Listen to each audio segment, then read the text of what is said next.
Good morning, Lord. Today I would like to say thank you for a blessing of life with my family. Today, please don't let me net in temptation things that are not pleasing to your eyes. There are different gifts, but the same Spirit gives them all. 1 Corinthians 12:4. Brothers and sisters, we must know the gifts from the Spirit of God because these things will allow us to work under the direction of God with the gifts from the Holy Spirit as our signs so that we may be chosen as a sheep. Hello guys, welcome back again sa ating Sharing for Bread of God. Today tatalakayin natin yung ating napagsimulan ng mga gift of God. So first, yung gift of God, wisdom. Ito siya ay mula sa 1 Corinto 12, verse 8, nagsasaad, sa isa'y ipinagkaloob sa pamagitan ng Espiritu ang kakayahang magpahayag ng mga aral ng Diyos. So ito siya ay isa lamang sa mga tinatawag na gift of God, no? Mula sa Espiritu Santo.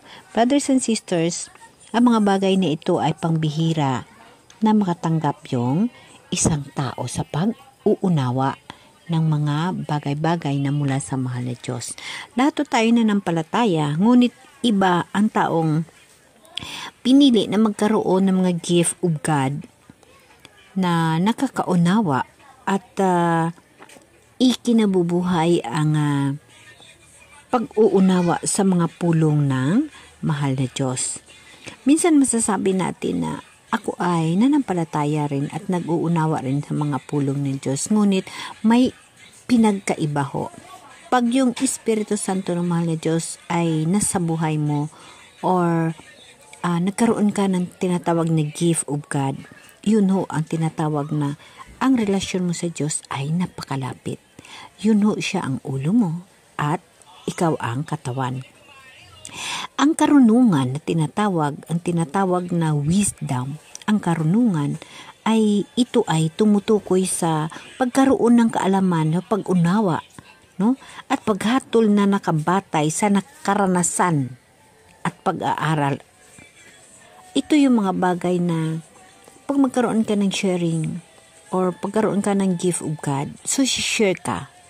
Ngayon, ang gift of God, pag nandyan sa'yo, na wala ka namang karanasan at hindi mo siya ay nagamit, hindi ka pa paniniwalaan. No? Ngunit, pag ang gift of God nasa buhay mo, nasa puso mo, at ikinabubuhay mo, plus na mayroon kang karanasan mula dito, ay napakagandang ibabahagi sa kapwa natin.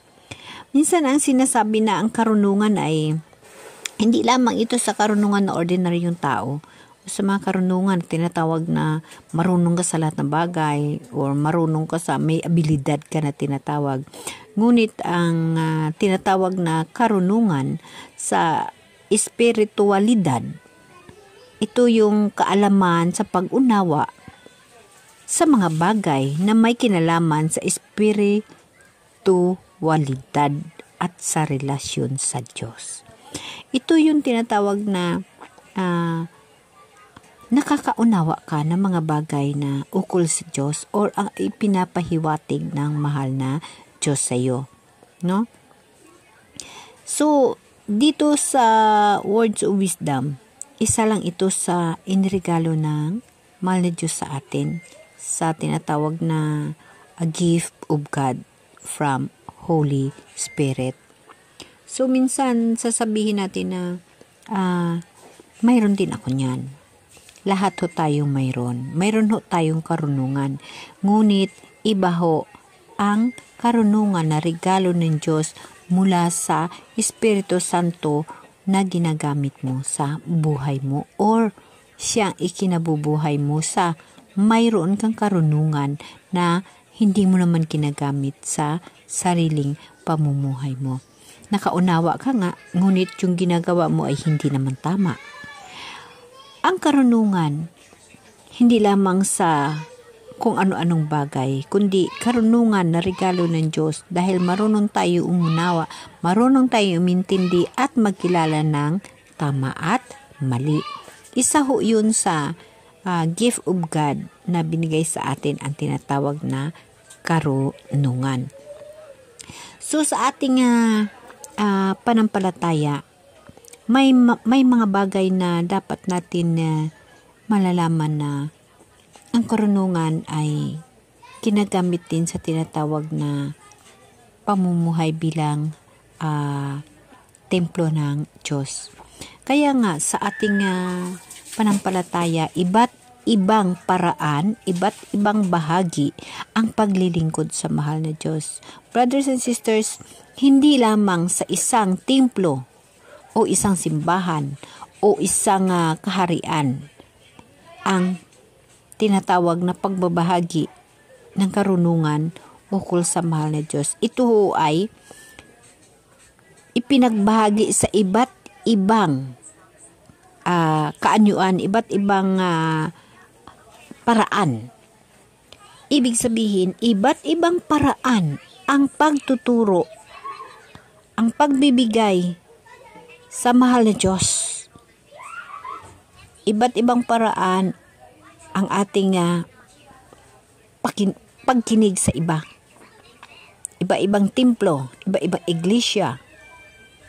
Mayroon tayo pastor, pari, leader, lahat marami. So, dahil nakalagay talaga sa ating Biblia na iba't ibang paraan ang ibibigay ng Espiritu Santo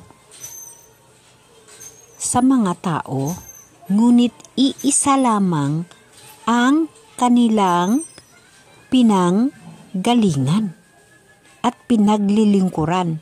So, ibig sabihin, hindi lamang sa isang religious ang pagbibigay ng aral sa mahal na Diyos or ang paglingkod sa mahal na Diyos. Kasi nakalagay iba't iba ang paraan ng paglilingkod, ngunit iisa lamang ang Panginoong pinaglilingkuran. Ito ay makikita mo ito sa 1 Korinto 12 verse 5. Napakaliwanag, iba't iba ang paraan ng paglilingkod, ngunit iisa lamang ang Panginoong pinaglilingkuran. So yun na nga guys ang sinasabi ko, i-continuous natin, iba't iba ang mga gawain, ngunit iisa lamang ang Diyos na suma sa lahat ng taong gumagawa ng mga iyon. Ang bawat isa'y binigyan ng kaloob na nagpapahayag, sumasa kanya ang Espiritu para sa ikabubuti ng lahat. Yun ho guys. Nga, minsan sasabihin natin, ay ayaw ko dyan sa yung religious na yan kasi ganito sila, ganun sila. Dito naman sa kabila, ayaw ko rin sa ganitong religious kasi may ganito sila, may ganun. Huwag tayong ganun. Kung saan ho tayo, doon na ho tayo kumbaga magsama. Kasi anuhin mo kasama sa kung saan na hindi mo naman maabot, diba? Kasi iba't iba namang paraan ng pagtuturo, pero iisa lamang ang Diyos. Amen? Amen. Kaya dapat natin alalahanin at unawain ang nakasaad na kaya't ibig kong malaman ninyo na kailanman di masasabi ni numan kinakasihan ng Espiritu ng Diyos, sumpain si Jesus at hindi rin masasabi ni numan Panginoon si Jesus kung hindi siya pinapatnubayan ng Espiritu Santo. So yun na nga guys, iba't iba ang kaloob, ngunit iisa lamang ang Espiritu nagkaloob ng mga ito. Iba't iba ang paraan ng paglilingkod, ngunit iisa lamang ang pinaglilingkuran. So, iba't iba ang mga gawain, ngunit iisa lamang ang Diyos na suma sa lahat ng tao gumagawa ng mga iyon. Napakaganda itong mensahe na ito, at dito nakalagay na sa bawat isa'y ipinagkalooban sa pamagitan ng Espiritu ng kakayahang magpahayag ng mga aral ng Diyos, at ang isa na marami ho na binigay sa atin ang Espiritu. So napakaliwanag na nakalagay at nakasaad na iba't iba.